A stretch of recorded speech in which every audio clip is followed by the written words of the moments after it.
जय हिंद, वंदे भारतम। प्यारे बच्चों, सरला की हिंदी पाठशाला में आपका स्वागत है। आइए आज हम एक कहानी जो पढ़ने जा रहे हैं, सुनने जा रहे हैं, उससे पहले ज़रा ये चित्र देखें और बताएं ये चित्र कहाँ का हो सकता है। आप में से बहुत भैया यहाँ की यात्रा करने गए होंगे।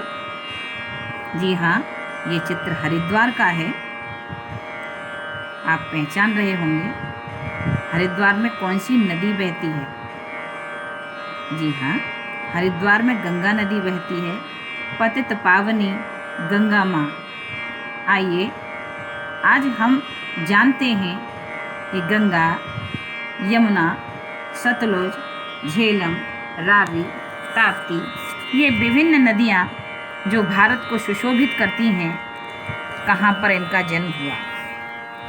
ये आपको कुछ पहाड़ियाँ दिख रही हैं। ये विशालतम महान भारत का संतरी रक्षक हिमालय दिखाई दे रहा है आपको। इस हिमालय की गोद में से ही ये नदियाँ जन्म लेती हैं। हिमालय की चोटियों पर ये बर्फ़ जब पिघल कर धीरे धीरे नीचे आती है तो ये छोटी छोटी नदियाँ मिलकर बड़ी नदियों का निर्माण करती हैं। ब्रह्मपुत्र और सिंधु नदी इसका सबसे बड़ा उदाहरण है। ये सतलज, झेलम, रावी, ताप्ती, चनाब आदि नदियाँ मिलकर ब्रह्मपुत्र और सिंधु नदी जैसी महान विशाल नदियों का निर्माण करती हैं। ये छोटी बड़ी नदियाँ अपने पिता हिमालय की गोद में ऐसे उछलती कूदती हैं जैसे कोई नन्ही कन्या अपने पिता की गोद में खेल रही हो। राइटर ने इस पाठ में हिमालय और नदियों के बीच में पिता और पुत्री का संबंध बताया है। हिमालय की पहाड़ियों में विशाल वन संपदा है, औषधियों का भंडार है। ये नदियाँ बहते बहते जब मैदानी क्षेत्र में पहुँच जाती हैं तो ये अपना बड़ा मार्ग बना लेती हैं, चौड़ी हो जाती हैं।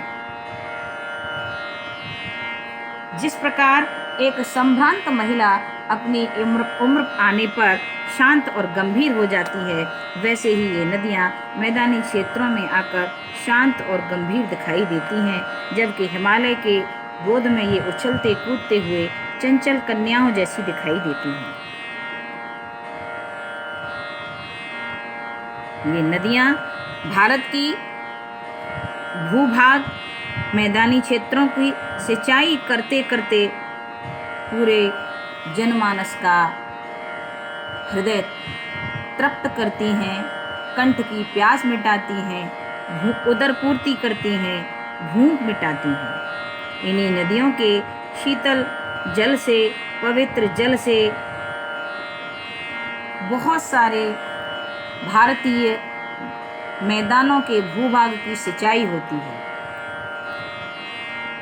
लेखक ने यह भी बताया है कि हिमालय के क्षेत्रों में इस प्रकार के ये वन्य में औषधियाँ पाई जाती हैं, विभिन्न प्रकार के वनस्पतियाँ पाई जाती हैं। ये पेड़ आपको दिखाई दे रहा है, इसकी छाल को ध्यान से देखिए।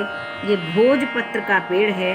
हमारे प्राचीन ऋषि मुनियों ने, जिस समय हमारे यहाँ कागज़ का निर्माण नहीं हुआ था, उन्होंने इसी भोज की छाल पर वेद और शास्त्रों का लेखन किया था। यह भोजपत्र बड़ा पवित्र माना जाता है। गिरिकंदराओं में ऋषि और मुनि आदि अनाद काल से तपस्या करते रहे हैं, कर रहे हैं। पहाड़ी क्षेत्रों में विभिन्न प्रकार के पशु और पक्षी भी पाए जाते हैं। ये जंगली बकरियों के सीन आपको दिखाई दे रहे हैं जो वहाँ पाए जाते हैं। पहाड़ी क्षेत्रों में यात्रा करने के लिए खच्चर और घोड़ों का प्रयोग किया जाता है, क्योंकि पर्वतीय एरिया में, पर्वतीय क्षेत्रों में बड़ी कठिन यात्रा होती है। वहाँ पक्षी भी इस तरह के पाए जाते हैं। ये अलग प्रकार का कौवा है देखिए जो हमारे यहाँ पर नहीं मिल पाता है। पहाड़ी क्षेत्रों में कठिनाइयाँ भी होती हैं, धूप बहुत तेज भी लगती है और सर्दी भी बहुत तेज होती है। आगे चलते हैं। ये नदियाँ जो हैं चलते चलते मैदानी भागों से समुद्र की ओर बढ़ जाती हैं, इसलिए समुद्र को यहाँ पर राइटर ने हिमालय का दामाद कहा है, नदियों का पति कहा है।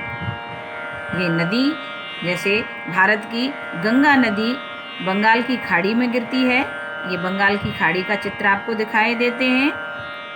वहाँ जाके कुछ नदियाँ डेल्टा का निर्माण करती हैं। ये डेल्टा का चित्र है, आप ज्योग्राफी में डेल्टा पढ़ते होंगे।